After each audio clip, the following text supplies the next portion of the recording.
What if I told you that your bills might already be paid and there's a legal way to remit payments using coupons? Most people don't realize that under 31 CFR 328.5 through 328.6, coupon remittance may be a lawful way to settle your obligations. And if you know how to do it, you can enforce it properly.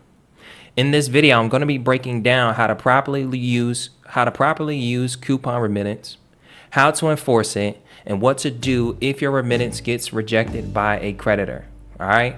Now, I've studied consumer law and I've made multiple videos on coupon remittance, regulations, and government financial policies. And today I'm going to show you how to apply these laws so that you can take control of your debt situation. First things first, if you're brand new, make sure to like the video, okay? We have a thing here where if you invest in me, I'll continue to invest in you. So make sure you like the video so we can boost this on the algorithm. And this stuff can stop being gatekept. Number 2, subscribe. Turn on the post notifications. You dig me? Because I upload daily. You feel me? If you guys do this, I'm going to keep dropping more bangers. You dig me? Now, what I'm about to talk about can go for any debt collector that sends you a coupon. All right. Now, what is a coupon? Here is an example of a mortgage. You dig me? So if your bill looks like this, what I'm about to talk about may apply. And I say may because I'm not here to give you legal advice. This is what the law says, and this is what the information says. Okay. So we all know what this looks like, but essentially this top part is the bond and this bottom part is the coupon. Okay. And notice how this looks like a check. You feel me? If it looks anything like this, then what I'm about to talk about is for this. Now, for those of you guys who will say, hey guys, hey Nicholas, can you actually formally write this? Listen, if you listen to everything that I'm talking about, you can write this yourself without me having to give you guys an example, because there's no perfect way to write this. If you turn this into a negotiable instrument and you send it to the right person, then you have a right to enforce it. Okay. So what I'm about to talk about is what you should put on the coupon. I'll be using this as an example and essentially the best ways to make sure you're doing it properly and sending it properly. Now, the first thing that we want to dive into is essentially the definition of coupon remittance.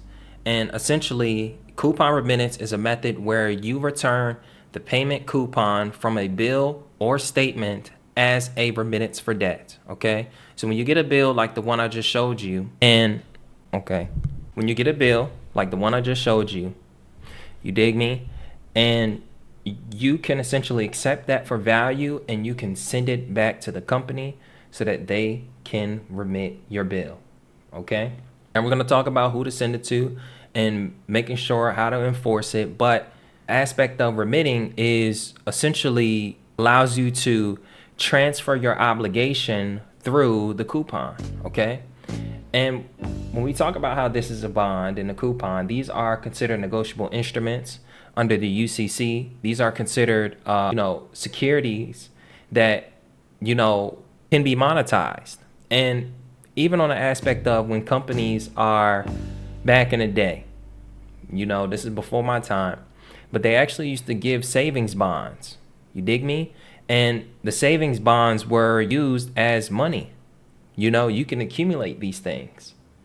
All right. Now, in order to bring more clarity to this, we have to essentially come to 31 CFR 328.5. Now, a lot of us will say, well, how do I do this? The thing about the laws that I'm about to show you guys is the fact that this information is out there. And a lot of times, I can give you this entire video, show you what to put on the letter, and somebody will still ask me to make a video showing you guys how to do it. Okay. But it's literally written here. Okay. To, set my camera up and write it out. I could do a video like that, but I actually have a video up already of me doing that, but people still complained and still wanted me to find another way to do it. No, I just think people are lazy. People don't want to read and people don't want to use the laws. And, shifting the perspective, man, you know, because there's multiple ways to skin a cat. I'm going to show you the law, and you govern yourself accordingly. All right? If you don't understand how to do it after this, that is on you. Okay? So when you come to 31 CFR, it talks about how to endorse the coupon, because that's what you're doing. You're endorsing a coupon. Boom. It says when presented by banks for payment or exchange, the endorser placed on a bearer security presented for payment or exchange by a bank should be in the following form. Okay? Now, they have these things highlighted in blue. I won't essentially go through each and every one of them, but the one that you would focus on is really the top part. Okay? For presentation of the Federal Reserve Bank of blank, fiscal agent of the United States, for redemption or in exchange for securities of new issues in accordance with written instructions submitted by your signature, not the bank. Okay? But this is what it looks like. Now, it says presented by banks, and this is when we tap into the next section, which is 31 CFR 328.6, which is for us. And it's going to break down everything that you should do and should put it and how you should place it in order for it to be properly endorsed. Now, to make sense of it, before I tap into, you know, how it literally says how you should do it, I want to bring up the fact that when we talk about this here, a lot of us will say, okay, bet, is this what I'm supposed to put on there? The part that you would change for us is this aspect right here. Okay? It says, in lieu of Federal Reserve Bank of fiscal agent of the United States, put United States Treasury. Okay? So let's go ahead and tap into this. And you don't understand that, go back, read it, understand it, rewind the video. So essentially it says the endorsement must be imprinted in the left-hand portion. In the left-hand portion, okay,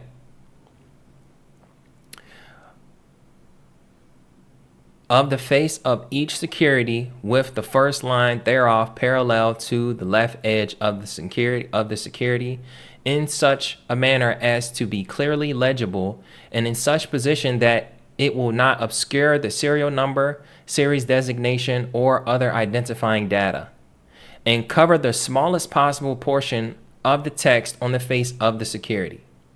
Okay? The dimensions of the endorsement shall be approximately 4 inches in width and 1.5 inches in height, and must be imprinted by a stamp or plate of such character as it will render the endorsement substantially ineradicable. Okay? It says the name of the Federal Reserve Bank of the district must appear on the plate or stamp used for the imprinting of the endorsement, and the presentation to the appropriate branch of the Federal Reserve Bank named will be considered as the presentation to the bank. When the securities are to be presented to the Bureau of Fiscal Service, the words United States Treasury should be used in lieu of the words Federal Reserve Bank of Fiscal Agent of the United States. No subsequent endorsement will be recognized. If the form of endorsement on a security is different than prescribed in 328.5, the provisions of 328.7 and 328.8 shall not apply to the security. Okay, it talks about coupon, and we won't read this, but essentially what you want to do is, it says in the top left hand portion, okay, where you're not, you know, in the way of, you know, you're not putting it over top of, you know, identifying information. And even if it's like, I mean, if it's things that don't essentially matter, you can put it over top of it. Okay. Now we talk about, okay, what is the stamp part? This is when you tap into, you can come to this website, essentially get you a stamp that's 4 inches and 1.5 inches in width. And you can pretty much create the stamp. Okay. Come here, copy and paste this. You dig me? Obviously, in lieu of the words Federal Reserve Bank of Fiscal Agent of the United States, put United States Treasury. Okay. And essentially sign your name with your beneficiary signature. Okay. Make sure you put it in the top left hand corner and you stamp it using a actual stamp. And this is rubberstamps.com. Dig me? If you do this, you will be essentially endorsing the coupon. All right. Now, a lot of people say, well, you got to put some stuff down here and things in that nature, but you really don't need to. If you stamp it and endorse it properly and sign it, this is now became a negotiable instrument. Okay. And you essentially discharged. Now, whole point of 31 CFR 328.5 and 328.6 is it governs the acceptance and transfers of obligations through coupons. Okay. And essentially, under federal law, these coupons serve as a remittance instrument when endorsed and returned properly. So if you endorse it properly, okay, and you return it properly, then you can use this as a negotiable instrument. Okay. Key things about 328.5 is it governs the endorsement and transferability of coupons for obligations. Obligations being something that they say that you're obligated to. And then 328.6 establishes the conditions under which the government and financial institutions must honor obligations under the remittance system. So again, when they say that, oh, this, that, and the third, you can't do this, this is where it says that they must honor it if you do it properly. Okay? Now, the thing is, this is what it suggests. Your bill may already contain a remittance coupon that can be used to discharge the obligation, such as right here, the coupon is clearly there, okay? And if properly executed, you may not need to send money, but instead remit the coupon as a settlement, okay? All of this is broken down in the endorsement requirements of endorsement section, okay? The CFR code, it pretty much breaks this down, okay? Now, before we dive into section 2, okay, I do have a phone call, so let me go ahead and hop on that phone call real quick. So now we're going to talk about how to properly execute coupon remittance, okay? The first things first is you want to endorse the coupon as a negotiable instrument. So essentially what we'll use is UCC 3-104, you dig me, to properly endorse the coupon as a negotiable instrument. Now, under this subsection, it says, except as provided in subsection C and D, negotiable instrument means a unconditional promise or order to pay a fixed amount of money with or without interest or other charges described. You dig me? In the promise or order, if it is payable to a bearer or to order at the time it is issued or first comes into possession of a holder and is payable on demand or at a definite time, blase blah. Okay, instrument is a negotiable instrument. You guys can read the rest. You dig me? So it's a couple ways that you could endorse it. Okay, you can also put on the coupon itself, accepted for value, exempt from levy for discharge of debt by your signature. And you can put that on the coupon part, but you really don't need to. You dig me? But you can, right? If you want to add some extra language or jargon, you can, but it's not necessary, okay? Because what we're going to do is we're going to essentially put this in a letter. All right. So the next step is when you send a coupon, you don't just send it alone. You have to send it with a letter of remittance, okay? So you want to include a properly written remittance letter citing 31 CFR 328.5 and 328.6 and mail it certified with a return receipt to create a legal record. When you send mail and you send it certified, you have now created legal evidence in case they try to reject it, okay? Another thing is in your letter, you want to have this language in it, okay? Now, that's not the full letter. If you want the full letter, that's in a complete debt guide. I'll upload that today. You will put, you obviously want to put the information, letterhead, account number, things in that nature, how you would title any letter to a debt collector. But you want to say pursuant to 31 CFR 328.5 and 328.6, I am returning the attached coupon as a negotiable instrument for discharge of this obligation. This coupon serves as lawful remittance and should be processed accordingly under federal regulations governing financial transactions. Additionally, under UCC 3-104, this instrument meets the legal requirements of a negotiable instrument and should be credited to the account for full settlement. I have endorsed the coupon with the following: accepted for value, exempt from levy for discharge of debt by your signature. Okay. This constitutes a lawful transfer and discharge of an obligation, and no further collection activity should be necessary. Okay. Notice how when you understand the law, you can put this stuff together, but the most important aspect is putting exactly what you did in the letter. It doesn't always have to be so legal or professional. You dig me? Write your own method of this, and if you know the laws, then all you have to do is pretty much just write a letter based off the laws that you know. A lot of us will ask, well, how do I apply this? You know, I didn't do anything special, but write what I know in a document. You dig me? Stop like trying to get away from writing stuff down or trying to get all these templates and things in that nature. Read the law so that you know how to actually write these things out. All you have to do is know the law. If you know the law, then you can write anything down. You feel me? There's no perfect way to write a letter. Okay? But if you do want a template, a letter that I personally wrote, yes, it's down below. You have to pay for it. Get under the complete debt guide.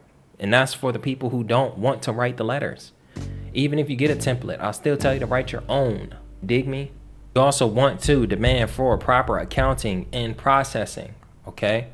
So essentially, you want to request that their office process this remittance as full satisfaction of the obligation. Okay? You want them to you also want to notate in your letter to provide a written confirmation of this transaction within 30 days. You also want to notate for them to correct any negative reporting related to this account through all bureaus. And you also want a detailed explanation in writing if they were to reject this. Okay? Kind of jumping the gun. You want to ask for a detailed explanation in writing stating the legal basis for rejection. You feel me? And you also want a copy of a statute or regulation that grants them the authority to refuse the remittance. Okay? And if they fail to provide such documentation, this will constitute bad faith dealing under UCC 1-203. UCC 1-203 is the law that essentially is based off of bad faith dealing. Okay? And essentially you can when they are moving in bad faith, this gives you the ability to legally enforce the bad faith. Now let's backtrack a little bit. Okay? You want to make sure you send your letter to the proper individuals. Okay? A lot of us mess up on this part if we don't send it to the right place, so they'll come with some BS and they don't respond in a proper way. Okay? So before we talk about like what to do if they reject it, let's just talk about who you want to send it to so that they can execute it properly. Okay? So to ensure that your coupon remittance is properly executed, you need to send it to the correct financial entity or legal department. Okay? You can't go wrong if you send it to the legal department, and you cannot go wrong if you send it to the correct financial entity's address. Okay? That processes the payments and or the negotiable instruments. So here's a breakdown of who to send it to. The first things first, you want to send it to the creditor's payment processing department. Okay? So you want to look for on your bill statement for a remittance address or a payment processing address on the bill. Okay? If you see a PO box listed, you don't want to send it to the PO box. You want to send it to a physical payment processing address. All right? So if the bill's from Capital One Auto Finance, send it to their designated payment processing center and not just their customer service office. Okay? Now, if it's not showing up, try to call them and ask them for the actual address, not a PO box. Okay? They're required to give you this information, and if they don't, they're writing their own meal ticket. Okay? If they don't have a address for their payment processing or they don't give it to you, then you want to send it to the chief financial officer or the treasury department. Okay? Many companies have a treasury or securities division responsible for handling negotiable instruments.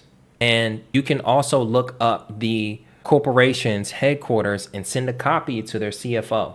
Okay? This ensures that someone with authority over financial instruments reviews your remittance, and that's the CFO. So if you're dealing with Bank of America, just search for the CFO or financial operations department contact information. Okay, so if you gather that information and you send it to these individuals, then they have a liability to essentially honor this. Okay, and if not that, then you can also send to the CEO or the legal compliance department, their attorneys. If your remittance is ignored or rejected, you can escalate it to the CEO's office or the company's legal compliance division. And essentially, when you think about it, the large financial institutions have compliance officers who handle federal financial obligations. So this increases your chances of proper review. If your remittance is for a mortgage company like Wells Fargo, send it to their legal department or compliance division. All right. If your debt is related to government-backed securities, student loans, or IRS obligations, you may need to send a copy of the endorsed coupon to the U.S. Department of Treasury. The Treasury Bureau handles securities and public debt instruments that may be connected to your financial obligations. Okay? That address is this. This is the address. Okay? Also, I have other addresses, payment processing addresses that are in the Complete Debt Guide. And this note right here, I may just throw it in the Complete Debt Guide if you guys want to grab it and have these notes to this video. Grab the Complete Debt Guide. I'll include it in there. Now, here's the best practice. You want to send this to multiple departments, okay? So you send it to the creditor's payment processing department, okay, which is their billing address. The second thing that you want to do is also send it to the CFO and the Treasury Department of the creditor. You also want to send it to the creditor's legal compliance or the CEO's office. And if it's applicable, like if it's government backed, then you want to send it to the U.S. Department of Treasury. Okay. Send all documents via certified with the return receipt and request to establish a legal record. Okay. When you do this, the legal record is established, and essentially this is the proper way to do this. Okay. You send your letter, and if it shows no opportunity for them to say, oh, we didn't receive it, or we don't know, how to do it, this, that, and the third. Look, I sent it to multiple people. So if you didn't know, I sent it to the CEO. If you didn't know, I sent it to the CFO. If you didn't know, I sent it to the Treasury Department. If you didn't know, I sent it to your legal department.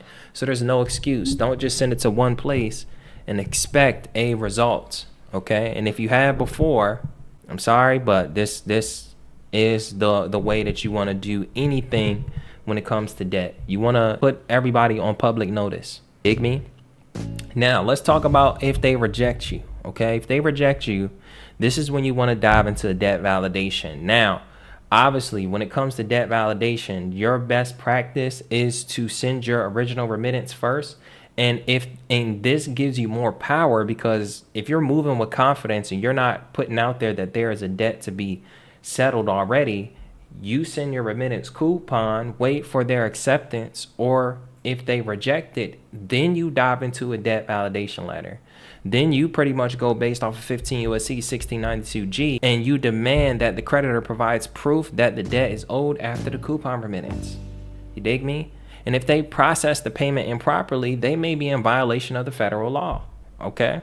If the creditor receives the properly endorsed coupon and does not respond within 30 days, the debt may be considered settled. Okay? It may be considered acquiesced. If you send this and you don't get a response in 30 days, move based off of that.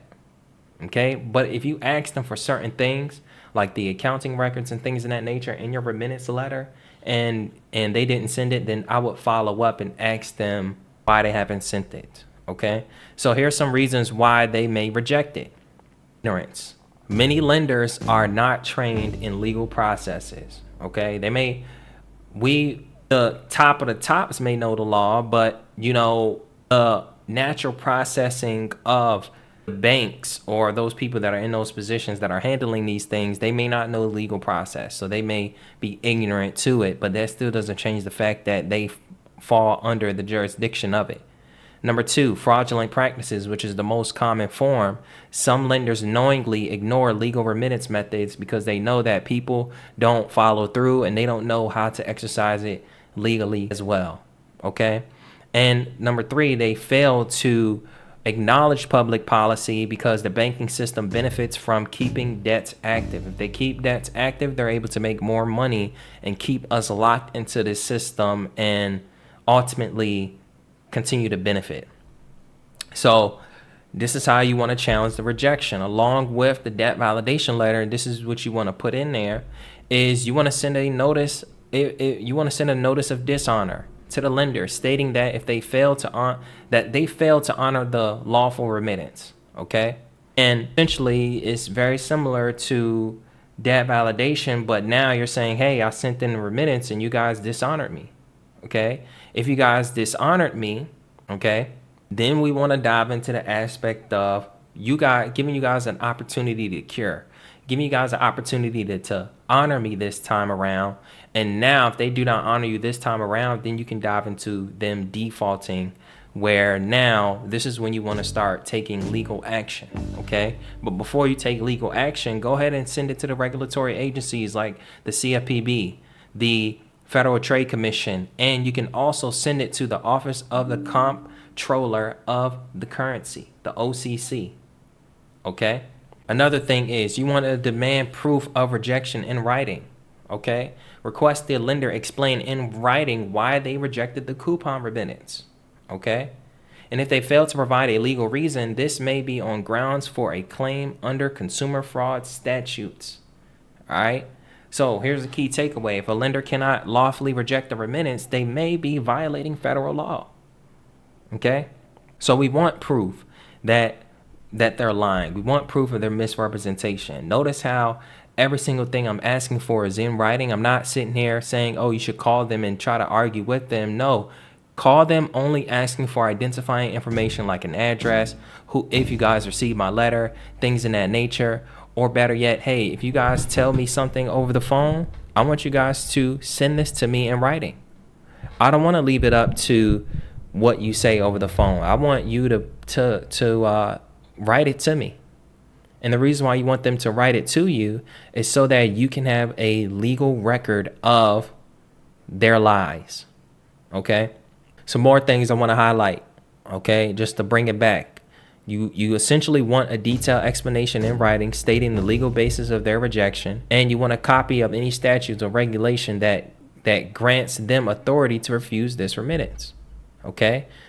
And you don't want them to do this under bad faith. If they do this on bad faith, then you essentially can enforce your coupon legally. Okay. Another thing, notice of dishonor and further actions. If they fail to honor this remittance in 30 days, you file a notice of dishonor under UCC 3-505. File a complaint with the regulatory agencies and pursue legal action for non-compliance with the federal laws governing payment processing, like we just talked about. Okay. Now, tell them that this is time sensitive and you want them to act in accordance with the federal and state regulations. Okay. Send everything certified. You send it certified, then you're in a better position. Make sure you're sending it to multiple heads, multiple figures that are part of the process. Don't leave anything undocumented. Don't leave anything left unsaid when it comes to this. Okay. Challenge them. Do things properly. Take these steps properly. Send your remittance coupon. If the remittance coupon gets rejected, dive into debt validation. Have them prove and give you reason why they rejected. And if they do not do these things, they are in violation of the Fair Debt Collection Practices Act. Okay? So now that you guys have a clear understanding on the process of remittance, okay? Yes, notice how I didn't just, the piece of me putting the remittance together was a very small piece of this entire section. So if you guys have sent the remittance coupon only and you're sitting here wondering, well, why didn't it work? You got to ask yourself if you took these steps that I just mentioned today. You got to ask yourself if you understand the legal process. You got to ask yourself if you even challenge them on, hey, did you guys send me the information that I need? Did you send it to all the parties involved? Okay. Did you try to enforce it? Is the whole point of what I'm saying. You can do the coupon remittance and I can show you guys how to write this coupon up. But if you don't know how to enforce it or not willing to write or communicate or understand the laws that give you the opportunity to challenge them on these things and have them provide proof, it doesn't matter. You can know how to put a negotiable instrument together, but if you don't know the laws and know your rights and how to exercise it, if you don't know how to put it pen to paper, then you won't get any results, okay? And lastly, if you're not willing to take them to court for their non-compliance, don't expect them to move, okay? You have to be willing to take them to court. Not saying that you'll always end up in court doing this, but you have to be willing to take them to court. And if you are moving with that mindset, then you'll be making sure to build up your evidence enough so that your argument is strong. If you are not doing these steps, don't expect to discharge your debt. Don't expect to get the remittance to work, okay? And not only does this work for remittance, but this also works for any type of way where you're challenging the debt collector. You have to make sure, oh, boom, if I'm going to do a 1099, I need to know exactly how to enforce it. And that's all in the complete debt guide, okay? So if you understand, now that you guys have watched this video and you have a full understanding of remittance, how to enforce it, what to do if it's rejected, check out the complete debt guide down below. My notes, letters in regards to coupon remittance will also be in the complete debt guide. It's only 47 bucks, okay? Also at the same time, if you're looking for one-on-one help specifically on credit, okay, you can join my mentorship. Now, I put it out there up front. If you plan to apply for my mentorship down below, it's not a cheap credit repair program. It's a full-on mentorship where not only will I help you with your credit, but I'll be your mentor. You dig what I'm saying? And yes, I won't be writing your debt validation letters up and things in that nature. This is something I can mentor you on, consult you through, and answer questions about it. And if you have things like the complete debt guide, these resources will be in there. But you'll be able to get that personalized help, that private coaching experience, and this is only for serious people only. Okay, people who want to fix their credit, get funding, and essentially make money as an entrepreneur, grow and scale what it is they have going on. Apply for that one-on-one down below. We don't accept everybody, so again, be serious. And number 3, if you need legal help, all right, and you don't feel like writing these letters or using templates or learning, and you don't have time to do that, SoloSuit is down below. You pay a fee up front. SoloSuit will pretty much take care of the letters for you. They only play a certain part in the debt validation process. They prevent lawsuits, and they also create debt validation letters for you. And then lastly, follow me on Instagram. I post daily content on Instagram. That's where I'm on for the most part. YouTube is the long form, the Instagram is the short form. And if you got it this far, comment the word discharge, okay? So I know that you're a real one, all right? Make sure you guys like, comment, and subscribe, okay? And one more question. Have you ever tried coupon remittance? What was your experience? Drop a comment below, and I want to hear you guys' thoughts. Again, like, comment, and subscribe, not only to me, but subscribe to your life, like on your life. But other than that, I love you guys. More content on the way. Happy Friday, and I'll see you next time.